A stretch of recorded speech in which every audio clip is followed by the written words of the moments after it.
आमचं आंदोलन मागच्या आठवड्यापासून चालू आहे। याच ठिकाणी मागच्या रविवारी आंदोलन केलेलं आपण सगळे होता।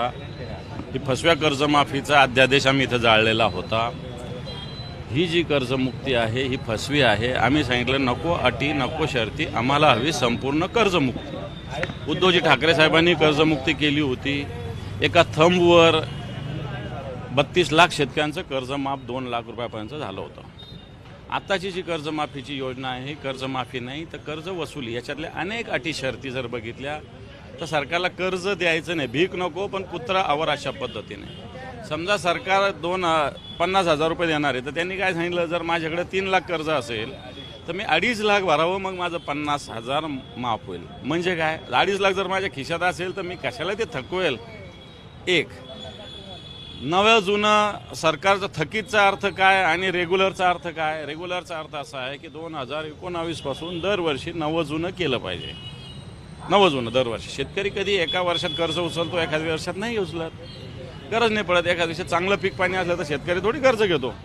दरवर्षी कर्जच घेतलं पाहिजे असं कोणी सांगितलं। पण सरकारचं काय, याच्यात अटी शर्ती 2019 नंतर सगळ्या आर्थिक वर्षामध्ये नवं जुनं केलं पाहिजे। 20ला केलं पाहिजे, 21ला केलं पाहिजे, 22ला केलं पाहिजे, 23ला केलं पाहिजे, 24ला केलं पाहिजे आणि मगच कर्जमाफी हे रेग्युलर भरतो असा त्याचा अर्थ होईल।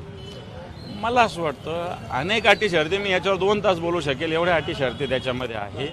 मला असं वाटतं उद्धवजी ठाकरे साहेबांची कर्जमाफी दिली होती, एका थंबवर दिली होती। 2 लाख रुपये शेतकऱ्यांचे एका फटक्यात माफ झाले होते। तशाच पद्धतीनं संपूर्ण कर्जमुक्ती दिली पाहिजे। एक राजकीय पक्ष आहे, रात्रीपासून ऑपरेशन टायगरच्या जोरदार हालचाली सुरू झाल्या आहेत असं बोललं जात आहे की एक वेगळा गट स्थापन केला जाऊ। मला असं वाटतं हे टायगर वेगर जे आहे ना, काही लोक असतील, मला माहिती नाही त्याच्यातलं, पण हे जनतेचे प्रश्न महत्त्वाचे आहेत। एका पक्षाकडून निवडून यायचं आणि दुसरं जायचं असं मला असं वाटत नाही शिवसेनेचे कोणी लोक करतील।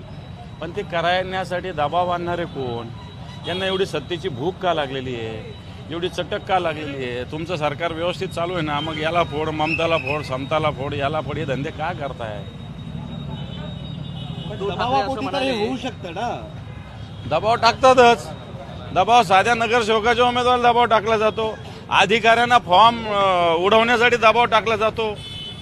तर मग ह्या अशा आमदारांना नसेल असं थोडी दबाव असेलच। विधान परिषद निवडणूक आता 2 दिवसावर आलेली आहे। अनेक ठिकाणी तुमचे उमेदवार एकाकी पडले आहे। महाविकास आघाडीकडनं प्रचार होत नाही। आता धाराशिवचंही असंच सांगण्यात येत आहे, फक्त तुम्ही एकटेच तिथे गेले तर उमेदवार एकटा फिरतोय।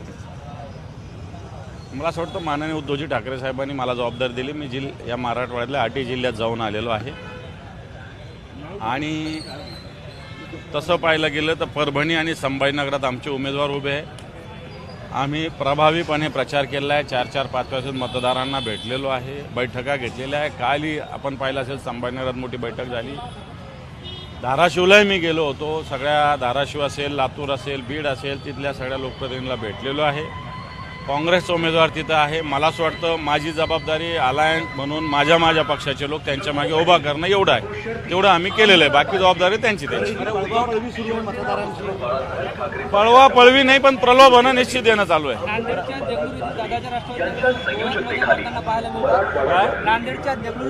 राष्ट्रवादी नगर गोव्यात मौज मस्ती करताना पाहायला मिळतात। आता आरोप विरोधकांकडून घोडेबाजार हे भाजपनी केलेली कल्चर आहे, भाजपचं कल्चर आहे। मौज मजा करा, एकत्र सहल करा, पैसे घ्या, हे भाजपने कल्चर निर्माण केलं। साधन सुचिता सबसे अलग, राष्ट्र प्रथम, नंतर पक्ष द्वितीय आणि नंतर व्यक्ती, यांचं मला वाटतं असा विचार व्यक्त करणारे लोक काय काय करतात, धंदे तुम्हीच बघा। उद्धव ठाकरेंनी भावनिक आव्हान